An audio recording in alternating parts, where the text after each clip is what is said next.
Hi, I want to thank our sponsors for tonight's presentation with Neil Bailey. I thank Photo Shelter, B&H, Pro Photo Daily, American Photography, and Epson for always being there and supporting us. With that, I give you Neil Bailey, a dear friend who I've made a great contact with in the Photo Festival Exposure in Sharjah. So I'm really excited to have him. Neil, it's all yours.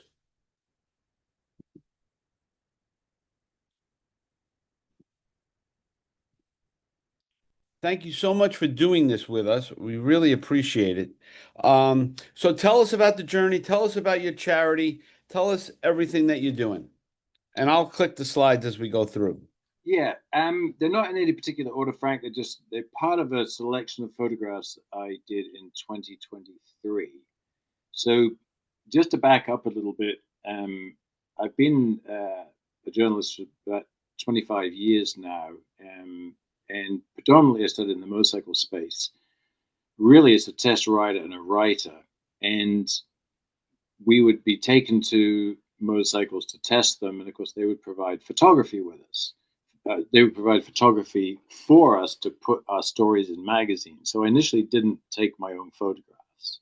Right. And I think when I was thinking about talking to you today about it, obviously we go to exposure. So when I see photographers there, I never really think of myself as a photographer because they are photographers. I use photography to supplement my writing. And I think I got boxed into an idea, like, for instance, with the motorcycle test, we would always have static images, action images, and detail images. That was just how the format went. So I think that's always, when I started taking my own photographs, I think I always sort of stayed in that idea, maybe because that was how I was conditioned initially. So I went originally to Ukraine in 2022 with Kieran Ridley, who is, an award-winning photographer, and I went to do journalism stories, humanitarian work while we were there, and it was interesting to watch him work. He actually won a Pulitzer World Award for some of the photography that he took, and I was there watching him do the images. What I noticed about the way that he took his photographs was he was very deliberate about what he wanted to go and produce, and he went and produced that image. Where I feel like when I take photographs, I'm taking pictures of what's there. I'm not saying, oh, I Mhm. need to create a certain thing. It's like, oh, that, like for instance, Ira in this photograph at dinner, she goes, nice face, this beautiful environment. I'll take that photo. I didn't think to make it before I took it. So I worked with Kieran through 2022, and then I went back into Ukraine in 2023 alone on my motorcycle, and I rode for 5 weeks. And the images you're seeing, some of the images I produced traveling. But again, I think as a writer first and a photographer second, I'm really thinking about the story all the time, or trying not to think about the story. I'm trying to collect information, make notes on the people, Right. and what I know as a feature story writer is there'll always be a moment in every journey that leads the story. I just don't know what that moment is until I get home. So I'm trying to Until you get collect. home. Until you get So, home, Neil. no, I don't know it until I get home. Right. That's what I mean. Even during the journey, it's all about gathering information. And then when you get home and you sort of decipher it, it sort of crystallizes for you. 100%. And then also trying not to force the story when you're Mhm. there. Now, this journey ended up being called Solo Moto, which it's a solo motorcycle ride. And probably it was, I struggled more with this journey than any other photographic journalistic journey that I've taken because I think I went into Ukraine in 2023 with a sense of what I had been seeing of Kieran's images and what I'd seen in 2022, but also what you see in the news, what you see in magazines. Big stories, big buildings blowing up, politicians, things exploding. And I think I was feeling like I'm not making these big images, I'm not making these big moments. Right. And I felt like, what am I doing here? And I drove and I rode around and I rode around. And as I was riding, I ended up in the superhumans working with amputees. I went to Kiev where I lived with a couple that were just a couple living in the war with a cat and a dog. I met a pastor who was building churches and who was building homes. And slowly, slowly, I started getting led to different stories. And what you're seeing at the moment are just some personality pictures I take. I typically will, Kieran will, when I work with him, will be very close to me when he takes his images. I shoot all of these with my long lens. I don't feel like I want to invade somebody's space when I'm doing these shots. And I feel like these are the detail shots that will go with my story. You know, much how I said when I started my journalistic career, action, static, and details. The people, Right. the details, the buildings. And so I kept writing and writing, and I kept getting led into deeper and deeper stories and deeper experiences. And again, photographically, I'm just recording what I'm seeing as I'm going. I'm not thinking, oh, I need to make this type of shot. I'm like, oh, there's a blown up building. I'll take that picture. Or, you know, So you're segueing, seeing what else is out there already. You know, the big shots from, you know, the wartime photojournalist. You're now seeing, I'm going to find a different road. I'm gonna go down this path and see what I find. yes. And I think in retrospect, I can say I wanted to go down a different path and see what I can find. But I think in that moment, I was feeling like I'm not doing my job. I'm not finding the big story. And so I got led from, the family in Kiev to the pastor in Hostomel that had done incredible work. My friend Yuri was down in Odessa.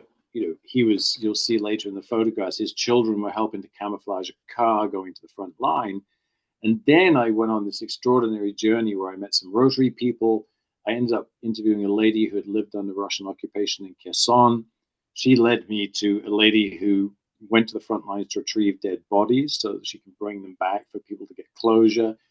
That led me to another lady. It led me to a guy who'd been tortured in Kherson. And I just kept working through just being led, but still really not feeling that I knew what I was doing. Right. And And this is all solo on the bike, and you're just sort of weaving your way yeah, wherever a I'm on, story I'm may on take my you. bike. I'm just going from place to place and being led from story, from person to person, essentially. One person's leading me to the next. And that was how it was all unfolding. And eventually what happened was I probably was 3 or 4 weeks into the trip and I still actually had no idea what I was doing. And I was trying to sort of remember that how I started saying to you, like, keep gathering the information and the story will tell itself. And on this particular trip, the story told itself while I was in Ukraine. And I was traveling out to Dnipro City, and I was way out in the farmlands. And funnily enough, I was actually getting a little bit stressed that maybe the bike would break down, which it's a BMW. I doubt it would break down. And I stopped in the fields and took pictures. And I pulled into this gas station, and there was an old lady cleaning the bathrooms, and she was kind of old babushka with the big meaty hands, and and she gave me the sweetest smile because here I am wandering around looking for the loo. So anyway, when I came out, she came outside, and I actually did have a magazine in my bag that I'd written a story about a Ukrainian lady the year before, and somehow through sign language and a bit of Google Translate, we she figured out that I'd come from America. I was here to tell stories of the war. And this lady just lit up with a tear in her eye. And we both had a tear in our eye, and we were hugging and we were holding hands and we were just sharing this moment. And I didn't think to photograph her because I was so sort of caught up in this moment. And when I left her, I realized that's what I was doing in Ukraine. Mm. I was here to interact with people at that level. The joy that she felt in that moment in this very rural environment. Someone from the outside was there to tell her story, to tell stories for Ukraine. It So I didn't have to wait to get home to find my moment for the trip. That was it. Yeah, yeah. And of course, I completely forgot to photograph her. Right. No, I mean that's a writer, right? So, you know, that moment gets crystallized, and then how does that transform you into doing all the, you know, the ongoing work with the charity? Like, you know, give us, you know, sort of that piece of the journey. Yeah, so I finished up that journey, and I went into Dnipro City, went into Kharkiv, and very interestingly enough, while I was in Kharkiv, I ran into a guy called Gordon Jackson Hops, and he was delivering Land Rovers to the front lines. And I was so taken by his story that I got involved with him, and I've actually since made 3 Land Rover deliveries to the front lines in Ukraine Yeah, because it's been. explain that a little bit, the Land Rover donations. Well, to back up, I have a foundation, Wellspring International Outreach, and I've been raising And money. this will all be in the chat room. Perfect. Okay. And I've been raising money for abandoned and orphaned children around the world since 2008. And my main project's been in Peru, which I still support. And at various periods of time, we've worked in South Africa and in Kenya, mostly with children. In Kenya, specific projects like donkeys for water, goats for milk and food. And then in South Africa, community centers and houses. And mostly in Peru, it's been assistance and aid to the orphanage. So one of my big goals in Ukraine, obviously, one was to tell the stories of the war, because I'd been working with all the journalists and photographers in charge. The second one was fundraising for the kids. And when I ran into Gordon Jackson Hops, and he was fundraising to buy these old Land Rover Freelanders, his friends Sue and Norbert, who themselves were refugees from Zimbabwe, would fix the cars, and he would fill them full of supplies that his village would donate and drive them down to the front line. And it just rang a bell with me that this is what we did as kids. For one of our we had a children's TV show called Blue Peter, and every year we would raise money for projects in Africa, which would be fundamentally Land Rovers and grain and tools. And so 50 years later, I'm sitting in Kharkiv seeing my childhood playing out in philanthropy. And that's why I got involved with Operation Freelander. And it is a little bit different to what I've been doing with children predominantly for the last 15, 16 years, or that time 15 years, but it still was in that philanthropic charitable space. And I just really like the idea of this sort of British can-do attitude. He's a family man. He's got a young kid. He just saw the need. In his words, I was fucking angry. And he just jumped in his car and started taking supplies. He started buying cars. And I got involved with him in 2023. And I think I've been responsible for 5 or 6 Land Rovers now. And I just came back a few weeks ago from dropping the last one off. Right. And all of this is on and off your bike.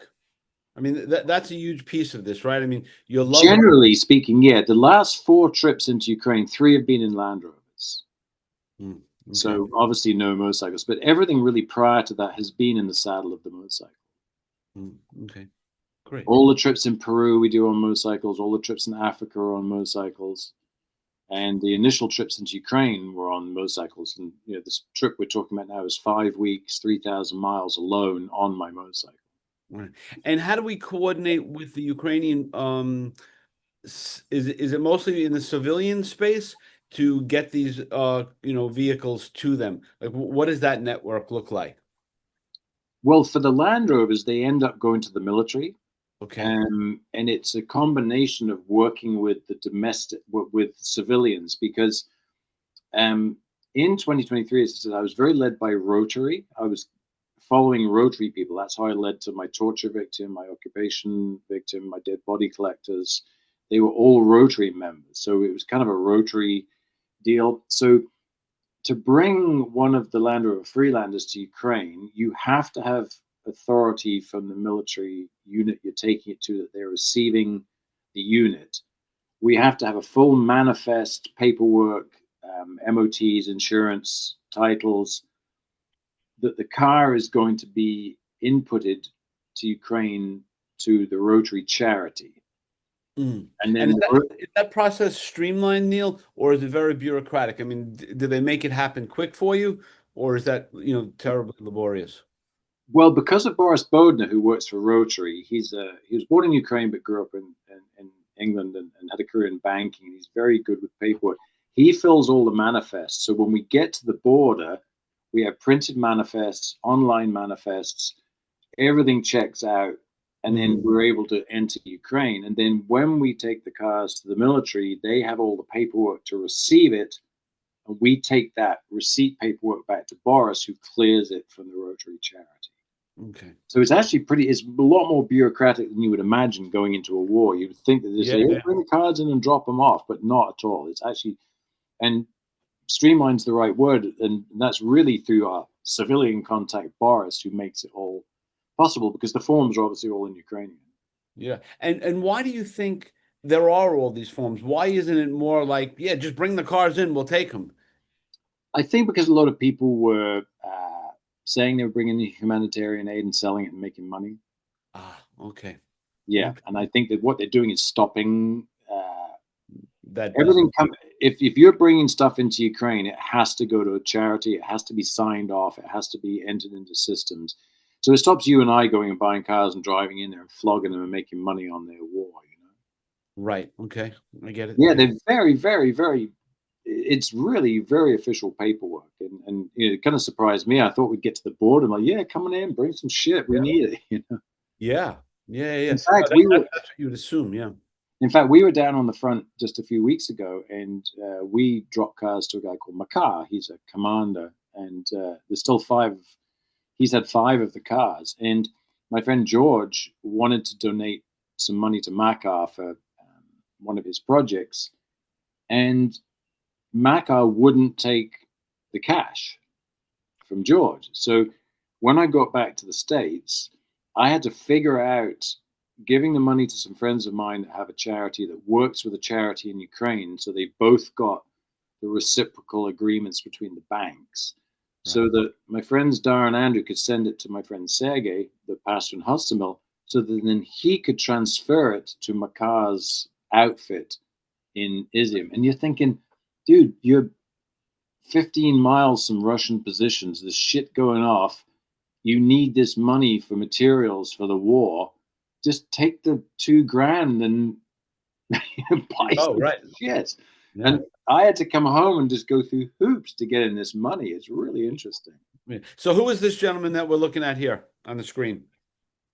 He was a guy at a church in Michon, and he was just a young man that was at a meeting. And I just thought that he was a very sensitive guy, and that's why I took his picture. You could see some of the images. I think if you go through the images are from that. There was a lot of ladies go there. I'm not a person that has a religion, but I jokingly say to my friends, I'm probably the only atheist that raises money for churches. But I understand what the church in Michon does for these people. I mean, this lady's lost her husband, she's lost her house. She needs to be in a place where her belief in God gets her through, her community with the people Mhm. believe. So what I was trying to do with the image before was, I think he just showed a hauntingness to him. I thought, like, you know, just the tragedy of what he's seen, but he's moving forward. The lady, obviously, in the next image, she's just breaking down. Yeah. Yeah, so there was, and then the image that started out with the lady and the baby, I thought were joy and hope, and there was just a lot of emotions in that room at the time. So this whole set is from that day. Right. And can you, with all the work that you're doing in this space, are there's is there anything totally unique, or they're all very similar in their grieving, in their getting supplies, in logistics? What is the common thread? Is it just, that people care and people are helping? Because you must meet other angels like yourself who are doing, really important work. Well, I wouldn't put myself in the same category as the people I meet because they are superheroes. Yeah. The work that the people are doing, the suffering that they're enduring, it's almost beyond comprehension to me how they do what they do and how they're doing it. Sergey, for instance, who built this church, and he'll pop up in a picture. I mean, they have built 336 tiny homes for people that have had their houses blown up. And Wow. those houses are $5,000 a piece before you put the furniture in. Yeah, this was the same day that I shot the pain and suffering in the old ladies, and it was just the joy of new life in the Mm. same room. So I was just trying to show all these different emotions that day. So when I meet these people, I'm just so incredibly humbled at Mm. the work that they're doing. And what I've realized that the one common denominator through everybody, and maybe that's what you're looking for, is they don't have anybody to tell their story to. Mm. If you and I were in a car crash, we can't talk to each other about the crash because we were both there. You have to talk to an outside person. And you know yourself, have you ever met a couple or a family that were on a vacation and they see you, a stranger, and they start telling you about their vacation because they need to talk to somebody outside of Yeah. their experience. And it's the Yeah. same with Ukrainians. They don't have anyone. They've all been through it. Every single Ukrainian knows exactly where they were at 5 a.m., February 24th, 2022, when the rockets flew. And Mm, every single one of them is suffering at some level. And it's right. not for us to gauge that level of suffering. I struggle with that. I'm sitting with a boy with one arm, Right. or then I'm sitting with someone who hasn't lost a family member, but this lady, you just she's lost somebody. Yeah. So it's very Everyone. difficult because you got everybody suffering, and it's not our job to gauge, oh, well, you're suffering more than you are, so it's a difficulty. Right. This was a missile strike in Vinnytsia.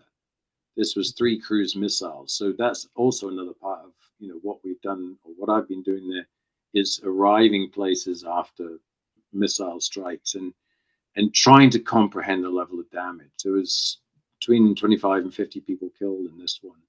So when you say try to comprehend, now we put back your right, we put the pencil back in your hand as the writer, Yes. as you say, to comprehend. Yeah. So when this was Vinnytsia, and we were on our way to Vinnytsia to have lunch, and we actually stopped to photograph the combine harvesters. We saw because at the time the grain embargo and Russia stopping Ukraine getting the grain through the Black Sea was a big story. So we stopped to shoot pictures of this actually was 2022. We stopped to take pictures of the combine harvesters and the trucks taking the grain, and we went to the warehouse, and we were just having this really, quite nice day in this beautiful environment. And a message came through that Vinnytsia had been hit with 3 cruise missiles. Mm. And emotionally, we just sort of went from sort of this bright sunny day to just horror. We jumped on our bikes and we rode in there. And from a selfish perspective, I don't know what was more shocking: the fact that had we not stopped, we would have been there, or what we saw when we got there. But a combination of both of them meant that we worked in this environment for a number of hours. I don't think we spoke. We couldn't. Right. There wasn't any. You couldn't talk to people. Or you could just smell and see, and it was just a matter of trying to record some images, and also feeling, I don't know, just not feeling good about making images in that environment. Yeah. When so much suffering was going on, so much death and Yeah. injury. That's sort of an interesting thing. The writer, may want to look away where the photographer, the photojournalist wants to look right at it, right? That's sort of Yes, the two sides of that brain. Um, yeah, and I definitely don't think I've got that. Oh, I've got to go in and record that in the same way. But I yeah. ended up, when I processed it all, the piece I wrote about that was called Shock. That was the title to the piece about that day, because of that's the Right, only way I could describe it. So right. And being on a bike, advantages, disadvantages. Can you no, speak? no disadvantage that I see, because it's it, to me all advantage. The places I could get to and the opportunity that it allowed to open things up. Like here, I'm just at a regular gas station. you know, it's probably a fairly rural area, so people don't speak English. But because you arrive on a motorcycle, there's something different about it, and there's immediate opening with people that you might not have. If you and I pulled up in a car, we're talking to each other. We've got a little unit. We're not open. Being Mm, alone and being on the motorcycle, there's some level of interest that just moves people's perspective, and that's what opened up so many of the stories that I did, was arriving. So for me, it was pure advantage. yeah. No disadvantages at all. I mean, some days when it was 100 degrees and sweaty, I was thinking, God, I could really, I'm in full adventure gear, because if I crash, I don't want to get injured. You can see the heavy pants and boots, but I'm like, Yeah. I could really do with being in an air conditioned car right now. But no, that I would be bet. the only disadvantage. This is Roman. It's a pretty shitty photograph, but it was snapped off my cell phone. He was tortured for 54 days. Mm. The picture that he's showing me is of a friend of his who was also tortured in a holding pen in a Russian prison, getting ready to get sentenced for about 25 years for being Ukrainian. Wow. And it just felt, I put it in there, even though it's a bit blurry. It's one of those things I just snatched my phone out of my pocket and got it real quick. And then the lady behind, Victoria, she was interpreting for Roman, and she ended up, she's a businesswoman that has a shipping business, but she's also a bomb and drone maker. And she drives a white Jaguar SUV. You can see her lovely long hair, her Ukrainian dress. She's totally beautiful. She's a mother of a young boy. And within 3 days, we were in Kherson, which is obviously on the Dnieper River, under heavy attack, constant artillery, missiles, everything blown to bits, delivering drones and bomb cases to her boys, as she calls them, who came across the lines to pick up the drones that we were giving to her. And she's driving a white Jaguar SUV with leather seats. She's wearing a little off-the-shoulder top with her purse, little frayed shorts, and kind of Roman sandals. And I always just think in my mind, if you were trying to paint a picture or write a story or create a movie about driving into this active war zone city that's just destroyed, you would sort of think of Angelina Jolie with muscles and a big Jeep and jacked up wheels. And here's Victoria in the Jag, sort of piloting around bomb holes, arguing with soldiers, getting across blown up bridges. Shit's going on everywhere. And she's dressed like she's going to the fucking mall, you know? Yeah, I mean, but that's the craziness of war, right? That Yes. there's a normalcy to what's going on in the Right. crazy. Yeah. Yeah. And this was obviously a setup picture, wide angle shot. Yuri is on the right, his friend Dmitry to his side, and then the children. And what struck me so much about this image and the images I shot around that was during the day, these kids were going and taking leaves from the trees. And if you see the camouflage on the car, and then taking spray paint to make the camouflage. Oh. And it was just like, these are the things that just strike you sometimes. Like, sure, there was nothing exploding. We're in a rural area. Nothing's blown up around us. We're sort of getting along, chatting, doing our thing. And then you realize this is just so not normal in our normal lives to watch children preparing vehicles for battle or to go to. Yeah, but it does speak to everyone does something, right? Everyone's doing something for the war effort, right? The camouflaging. I mean, we taking care of pets. We've seen that over the past 3 years.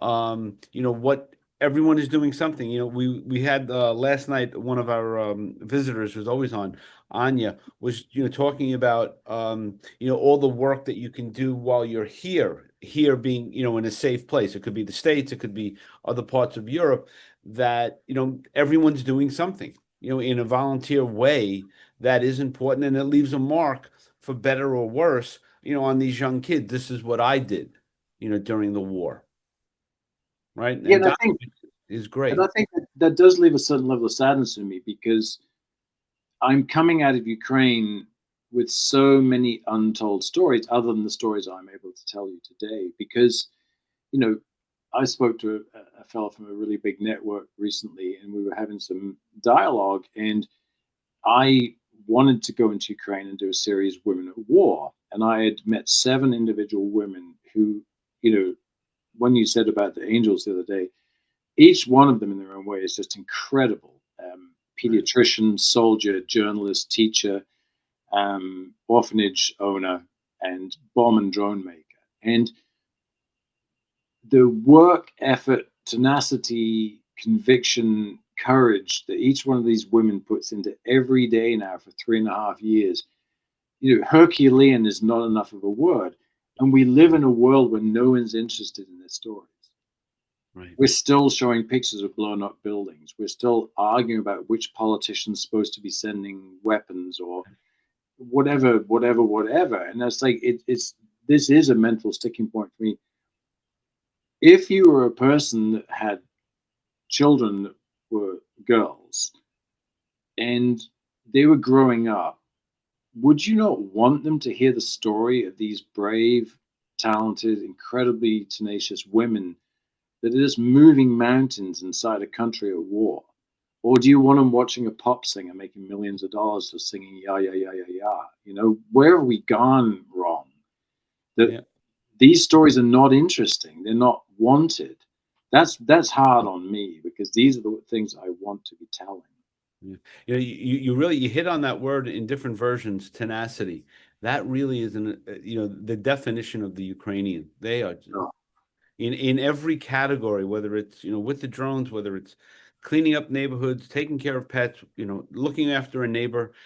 There is nothing that nothing gets in the way of doing that. It's really amazing. Tenacity is the perfect word. mm. Let's see what else. So this is on the way on the way into Kherson. It's a building that was housing Russian soldiers that the Ukrainians took out when they overtook Kherson in 2022. So we had to stop to have a look at it on the way in. Yeah, I mean, these things are sort of like benchmarks, right? Like as you're riding along, like you said before, beautiful day, and then bam, you see something like this. It must, it's like a punch in the stomach. Every couple of Mm. miles, there's always something, right?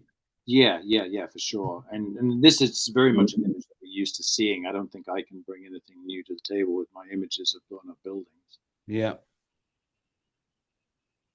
These are moments that, to me, are difficult. This is a mass grave in Bucha. Mass. And, if you look at this lady, she was born in 65, 2003. So January, February, March, she was taken out within, just what, 3 weeks after the start of the war. And, somebody's put a picture of her. She's a lady living a life. And that was difficult. But I think also what was really difficult about that day was there was so many graves there with just a number, where the bodies are so mutilated and badly tortured or rotted in a hole, they can't even identify them. Right. And, so these are moments where, you're in a graveyard, it's a peaceful day, the sun's shining, and it's really all in your own head how you're processing it. And this is one lady, one gravestone, but there are literally hundreds of these graves as far as you can look. Again, these are kind of random. I just threw them in thing. This was Sergey, the pastor in Hostomel, and I listened to this man's talk the day that he's speaking, and I don't know that I've ever been so blown away with what somebody has done in life. You want to talk about an angel? You want to talk about a superhero? He was in Bucha in the very early days after Russian occupation, and he was stepping over bodies. He was finding people that had starved, and a lady came up to him crying. And of course, everybody told him not to go. The streets were mined. They didn't really know if the Russians were gone.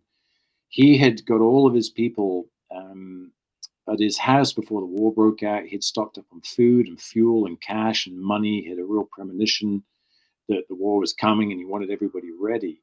And the church that he's standing in, he built it out of containers. But what he did was he built a wood fire, pellet fired heating system that runs hot water under the floor, so that when the Russians take out the grid, they fill the church with beds. And he built handicap bathrooms, and he built a kitchen, and all the local residents can come and be warm because they're not relying on the electric to heat the church. The floor is warm and they can survive.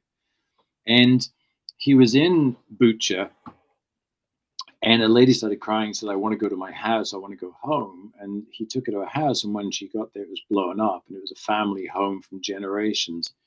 And he made a vow at that point that he would build her a tiny home. And as I said earlier on in the talk when we started, I was with Sergey just a few days or a few weeks ago. They have now built 336 tiny homes. And this man goes around the world to churches talking. He's the most compelling speaker. He's got a great command of the English language. He's got the most beautiful wife, 3 incredible kids. And they got out of their house to save money. They're renting a cheap place. I mean, he just works night and day to build homes, provide services. They put these 2 churches in, their community centers. He's the one that's responsible for that church in Moshon, where we were looking at the pictures of the people earlier. Yeah. I mean, And yeah, all these people doing everything under the radar, right?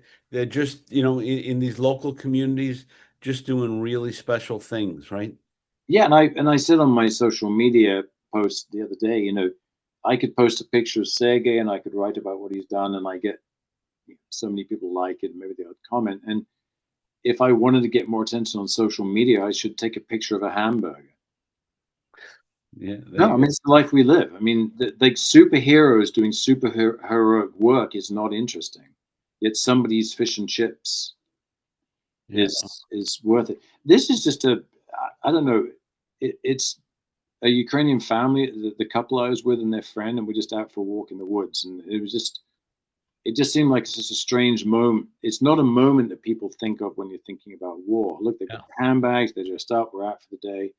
We were actually out in the country from Kyiv on Independence Day because they were worried about the missile attacks that were scheduled. So we went out to the countryside. So not a great image, but just something that happened. Yeah. This is just, regular life in Ukraine, something that got hit, hasn't been cleaned fully up. Yeah. They started to clean up. You can see that this was in Odessa, a lot of damage and destruction. Yeah, I mean, like even that shot, you could see somebody swept around that car, right? And boarded up the windows and Yeah, picked up the trash. Yeah. I mean, it's really amazing, that kind of tenacity to keep you. I always look at it, I have to keep my dignity. It's all crazy. We're gonna live like we're gonna live and suffer like civilized people. well, one of the things that's really hard to explain to people is that the gas stations in Ukraine are infinitely better than the gas stations in this country. They're clean, they're well stocked with polite people, and the bathrooms don't smell of piss. They're totally clean. Mm. I don't mean to be rude about your country, but Yeah, man, you try yeah, finding a clean gas station and bathroom or somebody behind the counter that can speak to you. They just yeah. No, you're right. and it's free Wi-Fi, great coffee. Yeah, This is just somebody took that shot. That is the entrance to Kherson with the Ukrainian flag. That's there's Victoria. Look at her little sandals and her shorts. We're just yeah. getting ready to go off to Valhalla. You know, I mean, you've never seen anything like it being in the city of Kherson and the missile and artillery attack. And here's Victoria in the Jag dressed for the job. Right? Yeah. What else would you wear? Right? It's Uh, amazing. that's Roman. He was my torture victim. Mm, okay. Just a quick snapshot of him on the roof. And there's Victoria getting Right. ready. I mean, she's just so beautiful. Yeah, yeah, yeah, You know? yeah. Crazy. That was the day we rode into Ukraine in 2023. The lad on the right rode from Germany to Lviv with me, Right. and he stayed a few days and then went home. So, and then I did the 5 weeks alone, and that's the bike that I rode. Mm. Those are hogs, right? I mean, those BMWs, yeah, yeah. I which didn't. is which is particularly interesting because BMW actually gave me the bikes as a journalist. Is that right? And I Okay. just always thought it was the weirdest thing, like to call BMW and go, "Hey, I'm getting ready to go into Ukraine. Can I borrow a couple of bikes, please?" Yeah, no problem. Yeah, just take them. What could Really? possibly go wrong? Right? Right. Yeah. Yeah. That's, So this was my time at Superhumans, and this was Nazar. And when I went to Superhumans, again, not what was interesting when I went to Superhumans, there was a lot of really world class photographers had been in there, making images for the New York Times. right. Big publications, big magazines. It's mostly funded by Howard Buffett, the son of Warren Buffett. I think Right. Richard Branson's got a hand in it. Zelensky's wife's got a hand in it. It's a multi-million-dollar facility, which is incredible. And very much the focus of the photography, which is it's phenomenal, is the patient's missing limb. And this was just a cell phone snapshot of Nazar, and it's not a particularly good one. He's got his eyes closed, but it was more kind of about what we were doing. So I thought, well, I'm not a photographer like that. I'm a storyteller. I don't want to do what everybody else is doing. So rather than doing these photo pictorials of the superhumans with their prosthesis, I spent the week with Nazar, and he was quite articulate and very good in English. And I would go in every morning, find him. I'd go with him for physical therapy, going with him to go swim treatment. He'd go off and do something and come back. And during the course of the week, I just did a lot of notes. So I don't have great photos of him. It was more about the note taking. Yep. And he was so incredibly articulate. A little difficult to keep the timeline straight because he would scatter, but he described the smell of war Mm. and the feel of it and the fear and the crying. And he just really, it was incredible how specific he could be about different feelings and different emotions that he experienced in different battles and what happened. And digging into his low leg amputation here, I actually was with him the day that he walked for the first time on his new prosthesis. And he said, I said to him, what are you going to do, Nazar? He goes, I'm going to go home to Ivona Franca. I'm going to walk into town with my friends for a cigarette and a coffee. And my girlfriend gets to have sex with a superhuman. There you go. And it was just brilliant. So I went, as I said, I went with him to his physical therapy. They have to do a lot of massage on the wounds. You can see he's a low leg amputee. Right. The scar tissue, they have to go every day. It's quite painful for them. He treated it like we were off to a spa. He was just great. So I got to be, spend a very intimate week with him. This was a photograph of a photograph inside home. This is Petro, and he was the very first graduate of Superhumans. And he died 3 or 4 times on the operating table. He's missing 2 fingers on the left hand. He's a double amputee. And he's very good personal friends with Howard Buffett.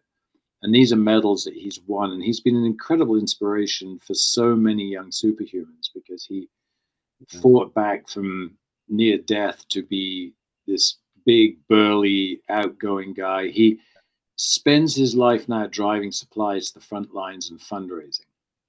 Is that right? Yeah, and the night we had dinner with him was constant under air alert the whole night. So a vehicle for him, is that hand controls, Neil? I don't know how he does it. I think he presses the pedals with his feet. Really? That kind of sensitivity? That's Yeah. He's constantly driving to the front. I follow him on Facebook. He's always fundraising. This was a day out with the Superhumans, and we'd just been hiking. We're on top of a small mountain. Yeah, this is some of the guys. So the guy in the middle, he's a low leg. Guy to the right, Costa. What was really interesting is Andre is the press agent. He's the lad with his back to you on the far to the right. I took a number of these guys for rides on my motorcycle. Is that right? They must They have just loved loved it. I And bet. so this was a day out for them to go hiking and around the center. So again, these are just a lot of these are just snapshots off the phone, but I think they tell the story. And this is Oleg and Costa coming towards me, and we're just laughing about this taxi that had been donated. And one of the things I think you wouldn't realize, you see these amputees, and there's some horrible, horrible feelings that you have and emotions when you're watching a young man with his family and he's got no arms or no hands and he's trying to learn to use these bionic arms, or you see these young warriors and they're trying to adapt to these legs. But if you could zoom in and see their faces, we are just laughing our asses off because Andre, the press agent, had bought this taxi, and I think everybody all said at the same time, "What is this shit?" So there's some really great moments, and I think when I think, and not to be disrespectful about the situation in this country, you hear, wounded warriors and disabled veterans. In Ukraine, there's superhumans, and I think Right. there's a really different thing. This guy is something else. He's already back fighting. Really. Yeah, we've heard that they want to get right back out there. Yeah, so you can see he's with my bike and he's showing me his prosthesis, and he let me put one of my stickers on his prosthesis. So yeah, he was a pretty cool guy. And then this was just cleanup work around Bucha. So you can see that they just scooped all the blown up vehicles and thrown them in the pile. Mm. And then that's some of the mass graves in Bucha. And again, you can see that these are just numbers. There's not even any identification. I mean, this just goes on and on and on when you look at it. I mean, you can pan around and you have exactly the same behind you. But also very neat, very respectful, right? I mean, it's always in order. Well, it's one of the cleanest countries I've ever traveled in, and one of the most orderly on the road. I mean, the driving, the if you're coming up behind a car, they'll pull over to let you pass. Oh, Again, yeah. there is a caveat to that. If it's a BMW, a Mercedes, or an Audi, or a Porsche, they're dickheads just like the rest of the world. Mm. Yeah. No, they don't slow down. They don't flash. They don't, they just go hauling ass by you. So Mm. this was just an old Cossack settlement, just out riding around on the bike. And again, thinking about my motorcycle travel story, these would be shots that would be part of my story. The bike in some environment. That's Yeah. one of the container homes, container Ah, churches okay. that Sergei built. And this is the one that has that special floor for the heating. All right, you said, yep. Yeah, yeah, yeah. So those are containers that they've attached and then they've cut them out and Yeah, yeah. I mean, it's the great cheapest, job. efficient way to make a church/community center. Yeah, Mm. and that's Igor and Anna, the couple, and we just out for a day and having lunch, and you know, these are things that go on in war. Couples have to go out for lunch once in a while, right? Yeah, no, they absolutely. That's the Black Sea. Mm. Sadie. Mhm. Yeah. No, you named the bike. Did you say did No, you no, say this is the Black Sea. Sea, Black Sea? Okay, I thought you said Sadie. But that's I mean, that's your companion, right, on these long rides. Yeah, yeah, yeah, Mm. yeah. So this bike, these are kind of bike playing around at bike shots for the magazine story. Yeah. Great. As what was interesting about this one was, actually, as I stopped there, you won't be able to see it, but off to the left, they were shooting something down, which I thought was kind of interesting because there was so much, you know, I think it was 50 caliber fire and the drone, you could hear it, and then the explosion and shit going on. I thought it's kind of interesting. I was at some sort of war monument while they were busy shooting something down just over the hill. Yeah. This was in Victoria's Jag heading into Kherson, and probably shouldn't be taking. The military don't like you taking those type of photographs. But just to give you a little bit of idea, I mean, it just seems so incongruent that we're in a Jag looking at a BMW with soldiers and Czech hedgehogs and a military checkpoint in the middle of a war, and civilian. I mean, where do the civilians go? They're still living in the middle of it. Yeah. Yeah, yeah, yeah. You can Betsy. see Nazar, look, he's at the spa, Crazy. Yeah, this was a theater that was all bombed out in Kherson, Mm. just blown up. There's Victoria in full adventure gear, standing by a bomb hole. Absolutely brilliant. Yeah, the things that are normal in a war situation is really something else. And that's her visiting. He was killed not long after this, unfortunately. Oh, is that right? Vasily, yeah, he came to pick up the drones. What was really interesting, and I don't have that photograph now. Vasily was with his friend, and he, forgive me for forgetting his name. There was something so different about their eyes. Like, I Mm. don't know if I had ever stood there and looked into the eyes of guys that had just come out of battle. There was a distance to them, not in a bad way. There was just something. I didn't have the time to really. I really wanted to kind of photograph their faces and think about it, but we were kind of busy. It was just something so different that I'd never seen in a human face before. Obviously, having not gone and photographed that close to war before, Yeah. and that's Yeah. them getting ready to take off with the drones. And this is just some of the destruction in Kherson. Yeah. And that's just right across the Dnieper, the Russian positions. They're right across that river. Is that right? They're very close.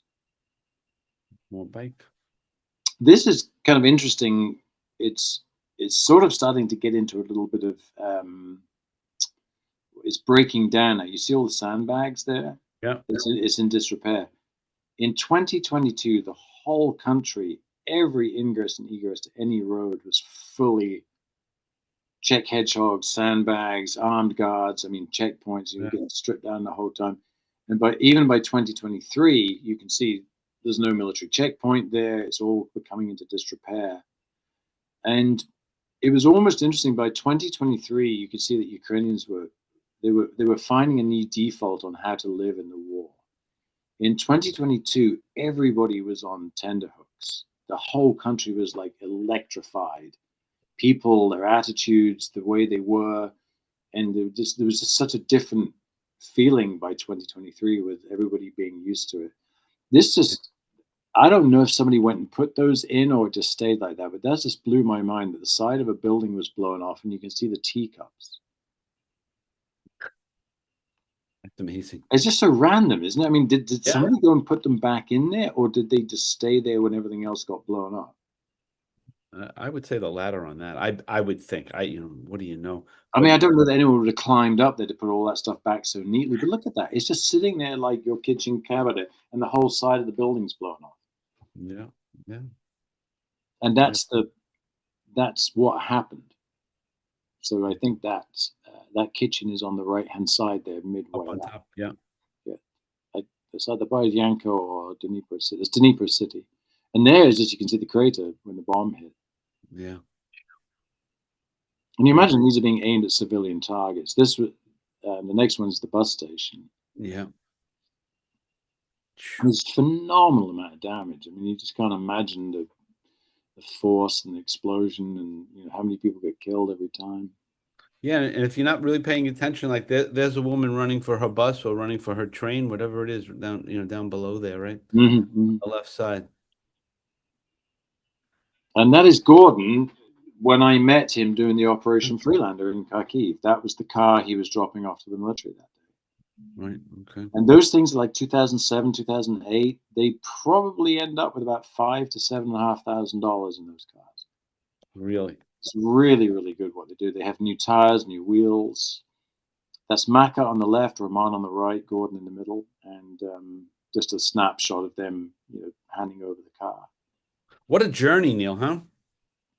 Yeah, I mean, I can thank Simon at Exposure for this journey, meeting Right. conflict journalists and being invited. This, I think, I kind of put that in because we've talked about a lot of stuff, and this is so sort of the type of image that we're seeing all the time. There's just regular people walking by a blown up building, Right. and I think in a lot of respects, it doesn't communicate anywhere near the true story of what's going on in Ukraine. It's part of it, sure, but there's a lot of stuff around it that's not blown up. And I don't think it's wrong that these are the images we see, but I think they can give people a false idea. Yeah, of course, an image like that you could talk about for hours. It's the normal life coming back from the bakery or their coffee. Mm, And, this building is out, the building across the street is still up. It's mhm, just mm. randomness of it all. Who's this angel? Do we know? She is a lady whose cars and houses were all blown up, and she was just showing us where everything was destroyed. Yeah. And that's all just blown up shit behind her. That's just sorry, but a little bit out of things to go ahead and saying goodbye to Maka and the boys. Yeah. It's a kind of a tender moment. Yeah, that's our last image. Well, thank you. That's awesome. Thanks for going through these with me. No, no, thank you for doing it. What's next, Neil? Back to Peru next. Okay. Um, I'm really not thinking about Ukraine going back. I've been 6 times. Right. Spent many months there. Through my donors, I've got some great donors. We've raised a lot of money. Probably, I think my next big milestone on fundraising will be $600,000 since the war broke out. Wow. There you Yeah. go. So I wake up every morning not knowing if I'm ever going to get another dollar. So it's not like I have a consistent thing. So Yeah, I and will. we'll have the charity there. You'll make Yeah. sure, in the chat room so people can Yeah. I make mean, a we're very, very focused on raising money for the Children's Hospital. We support a little boy, Rahman, who was blown up. And I'm going to Peru for a couple of months. And I've got an interesting story that I'm going to be working on in October. I am going to do a mad cycling challenge with a 75-year-old Vietnam veteran. And the reason is we want to raise money for this bicycle program for the amputees. So beautiful. a lot of times I don't know how to raise money or what to do. I'm thinking, well, if I go and do something, maybe someone will think that's bonkers. I'll give them some money. So we're going to ride from the Pacific Ocean to 16,000 feet in one day, which is 3 miles straight up. Wow. And the reason being is I have legs and they don't. And I want to bring awareness to that. And I'm collecting bicycles and funding because a lot of the lads, superhumans, are doing Spartan racing. They're running, they're cycling. If they have bicycles, they're competing in weightlifting and stuff with whatever limbs they have left. And I feel like, in honor to their, back to Nazar. Sorry, just to jump. He had, I'd have to think, it's either 35 or 53 surgeries. Unbelievable. I mean, it's unbelievable. Like, and you just can't get your head wrapped around it. And one of the biggest problems that these boys go through that you don't really think about, you see them with a prosthesis and they're all looking quite heroic. The big majority of them get really bad infections because the shrapnel is so dirty. And they go through long periods of intravenous antibiotics and sickness and really, really low spots dealing with the infections of the injuries. So they're very long journeys for them. So anyway, I just want to kind of honor their journeys to being, when you see a Ukrainian soldier running with a missing arm or cycling with a missing leg, they've come a really long way from being blown up in a trench, and I just want to honor that. And for me to use my legs to go cycle up a mountain, that's pretty easy compared to what they've been through. Yeah. Well, Neale, I can't thank you enough for doing this. Well, thank you for having me, Frank, and let me rattle on. No, you don't want the title, but you are an angel. You are an angel for doing what you're doing, and you're an angel for coming here with projections, and you're an angel for continuing your quest to help people around the globe. So we really, we will be in the orphanage in Peru. We've got a project going on at the moment. We're rebuilding a storage room. It used to be a bakery. We're going to try and put a bakery together. And, we're always working on providing ongoing care for the kids. I take the tours, people go, I get them to donate. And, that's a big part of my life, is the ongoing care of the kids. I have an orphanage in Ukraine and an orphanage in Peru. So, if you want to send me all your money, I'll take it. There you go. Again, send me all these links, Neale, and thank you very much. And I'll see you in a few months in Sharjah at Exposure. So excited about that. And thanks so much. Oh, thank you, Frank. I really appreciate it. And we'll be in touch. Thanks, Neale. See you.